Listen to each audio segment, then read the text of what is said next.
Why simplicity became the new status. For a long time, status had a sound. It was loud, visible, unmistakable. Bigger spaces, rare materials, experiences designed to announce success before anyone asked. Luxury learned to speak in signals, and the louder it spoke, the higher it ranked. Then something unexpected happened. People with the most access began choosing the least obvious places. Hotels without spectacle, rooms without excess, experiences that could not be explained easily or displayed at all. Simplicity, once mistaken for absence, began to signal something else entirely. To understand why this shift mattered, we have to look at what status had become. It demanded constant proof. New upgrades, new exclusivity, new scarcity. Even rest became competitive. Luxury was no longer about comfort. It was about keeping up. This hotel recognized the fatigue beneath that performance. Guests arrived accomplished, connected, successful, and exhausted.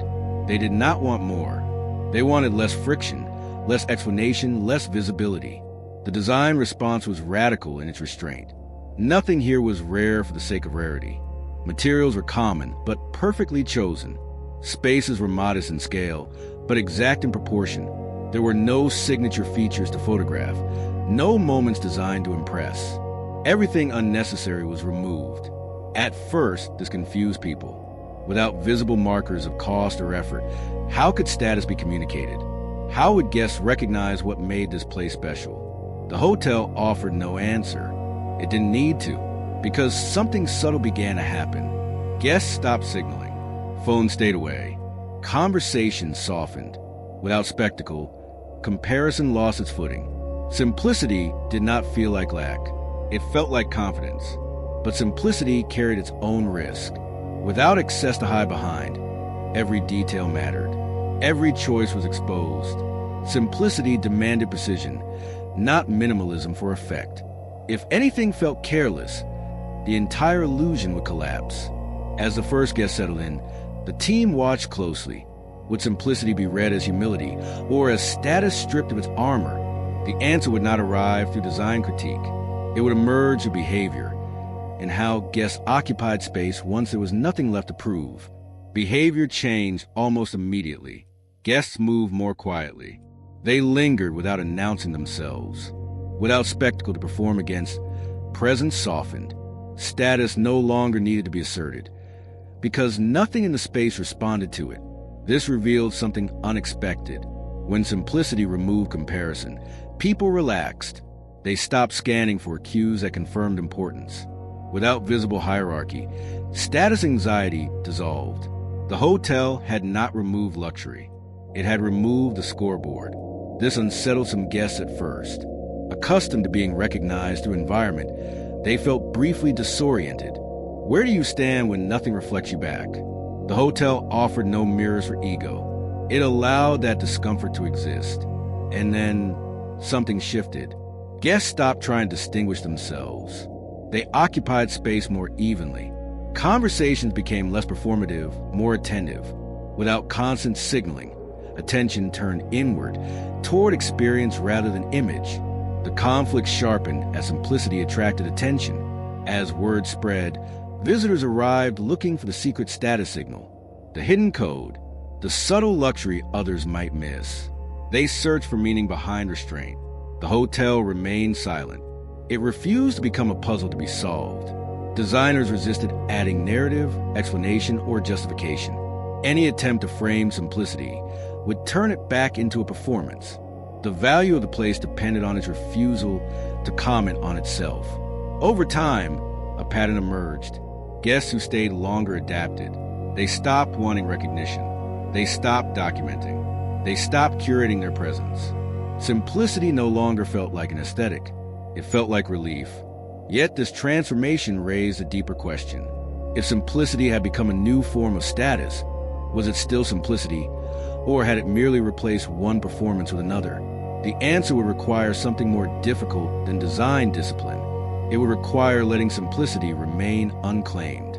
Letting simplicity remain unclaimed meant refusing to turn it into identity. The hotel did not advertise minimalism. It did not explain its choices. It did not invite guests to see themselves as enlightened for being there. Any claim of virtue would have turned simplicity into another badge. This was the central conflict. As simplicity gained cultural value, it risked becoming performative itself. Quiet could become a signal. Restraint could become a flex. The hotel's greatest threat was not excess. It was being interpreted. Guests arrived increasingly self-aware. Some tried to wear simplicity like status, speaking softly on purpose, dressing down deliberately, performing ease. The hotel did nothing to encourage or discourage this. It allowed the performance to exhaust itself, and it always did. Without reinforcement, posturing faded. There was nothing in the space to reward it. No recognition, no elevation, no response. Simplicity here did not react to being claimed. It simply remained. The emotional buildup emerged in moments of contrast. Guests left the property and re-entered spaces where simplicity was branded, explained, curated.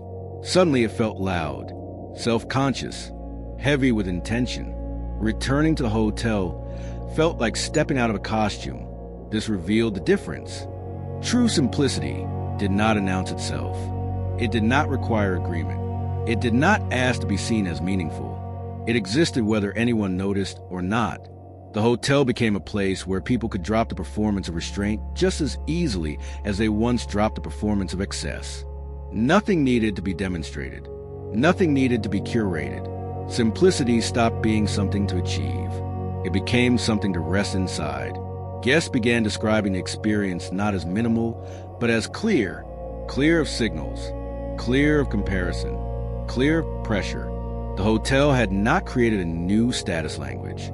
It had removed language altogether. This marked the emotional peak of the story. By refusing to let simplicity be claimed, the hotel preserved its power. It proved that the highest form of confidence is not signaling less, but no longer needing to signal at all. And with that realization, one final question remained. If simplicity only works when it resists ownership, how long could it survive in a world determined to turn everything into identity? The answer emerged through quiet endurance. As trends cycled and simplicity rose and fell in popularity, the hotel remained unchanged. It did not adjust its message because it had none. It did not chase relevance because relevance required signaling. This steadiness marked the true climax of its story. Guests continued to arrive, some curious, some confused, some relieved. Over time, the audience refined itself. Those seeking a badge moved on. Those seeking relief stayed longer. Simplicity filtered without effort.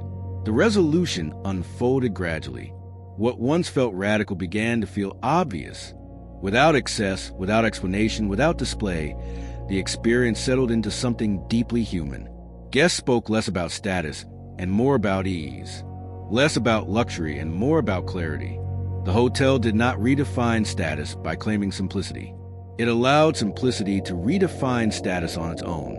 In a culture trained to equate value with visibility, this place demonstrated a quieter truth, that the most confident form of status is not being seen, but being unburdened by the need to be seen at all. And that is why simplicity became the new status. Not because it was rare or fashionable, but because it offered something wealth could not buy directly.